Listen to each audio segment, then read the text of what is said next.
ঈদের দিন নিয়ে আমাদের সবারই নানা রকমের পরিকল্পনা থাকে। আসসালামু আলাইকুম, আমি ডক্টর সাইমা আহমেদ রিমি। আজকে কথা বলবো ঈদের দিন স্কিন কেয়ার নিয়ে।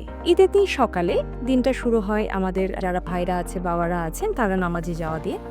বাড়িতে যারা মা বোনরা আছে বা মহিলারা আছেন, তারা স্বভাবতই রান্নাঘরে ব্যস্ত থাকে। সো দিনটা শুরু হয় বাড়ির কাজের মধ্যে দিয়ে। সো সেক্ষেত্রে স্কিন কেয়ার শুরু করতে হবে খুব মাইল্ড একটা ক্লিনজার দিয়ে।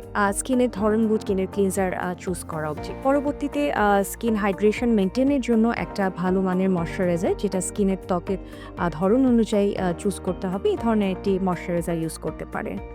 এরপরে বাইরে বের হওয়ার আগে অবশ্যই স্কিনের ধরন অনুযায়ী সানব্লক ব্যবহার করতে হবে। যদি কড়ার মধ্যে যেয়ে থাকেন বা যাওয়ার প্রয়োজন হয়, সেক্ষেত্রে একটু হাই এসপিএফ অর্থাৎ এসপিএফ 50+ এই ধরনের সানব্লক ইউজ করতে পারে।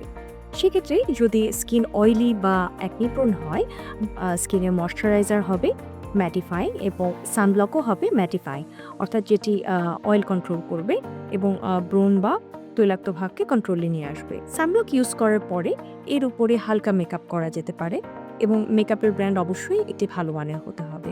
দেখা যায় যে অনেক সময়ের জন্য যদি কেউ বাইরে থেকে থাকে, মাঝখানে ভালো একটি ক্লিনজার দিয়ে স্কিন ক্লিন করে পুনরায় আবার প্রয়োজনে ময়শ্চারাইজার, সানব্লক এবং মেকআপ অ্যাপ্লাই করতে পারে। এবং সবচেয়ে গুরুত্বপূর্ণ অংশ হচ্ছে রাতের বেলায় বাসায় ফিরে একটি ভালো মাইসেলার ওয়াটার বা ক্লিনজার দিয়ে ক্লিন করে ফেস ওয়াশ ইউজ করে একটি ভালো থিক হাইড্রেটিং ময়শ্চারাইজার ইউজ করে উনি দিনটা শেষ করতে পারেন। এবং সেই সাথে খুব গুরুত্বপূর্ণ অংশ হচ্ছে হাইড্রেশন মেনটেন করার জন্য প্রচুর পরিমাণে পানি খেতে হবে।